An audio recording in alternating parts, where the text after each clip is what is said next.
Chris Stewart once again for BamaFever.com, coming to you from the set of Inside Southeastern Football, presented by Legacy Credit Union, co-host on the program each week.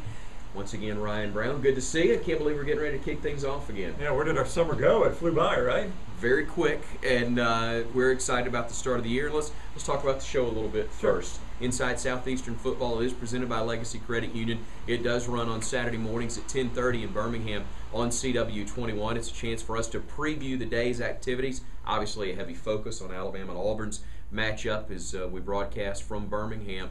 But it's a show we've done for, gosh, a handful of years now, and it's a lot of fun. It does kind of help us kick things off on a college game day. Yeah, it really does. You know, it's fun to look at the 12 teams in the best conference in the nation. And the great thing about the SEC is there's always 2 or 3 marquee games. You don't ever look at the SEC schedule and say, oh, that's a boring week of football. There's always a game or two, even when it's non-conference, that reels you in, and you say, well, those are games I got to pay attention to. Obviously, the day job. This is something we do for a lot of fun, but for you, as the host of the WJOX Roundtable, along with Jim Dunaway and Lance Taylor, that runs each day from 10 until 2. You can also hear it online for those that may be watching outside. JOX945. JOXFM.com. JOXFM.com. It's very clear. You don't even need numbers. JOXFM.com. Good deal. But 10 to 2 each day.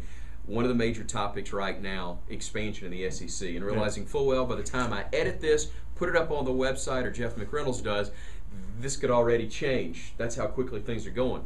Are we going to be at 13 here very soon, or 14? Or are we going to do it together, or put them both? Yeah. Whoever the new teams are, we're going to stick around with 12. Well, I wouldn't think the SEC would go 13 then 14. I think it only makes sense that if you're ready for 13.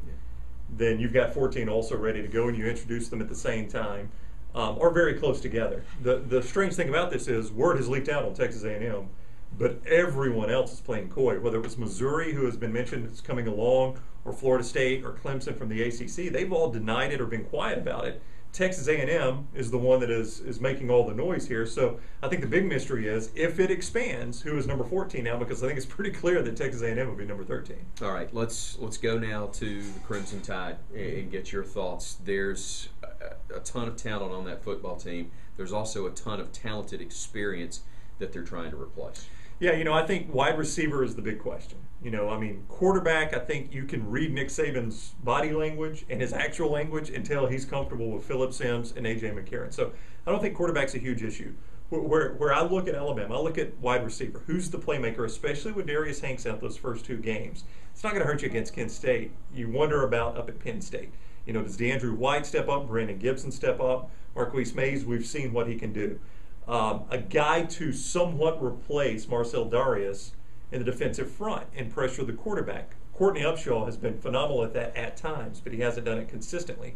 And then the left tackle question. Is it Cyrus Kwanjo, a true freshman who appears to be very talented? Do you move Barrett Jones out there, Alfred McCullough?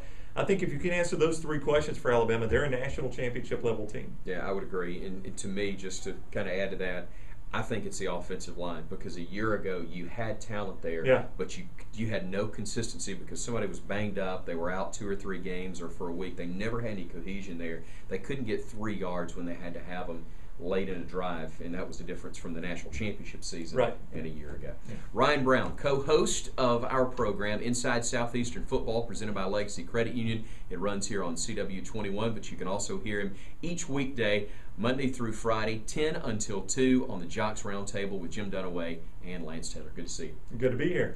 Thanks again for joining us right here on BamaFever.com.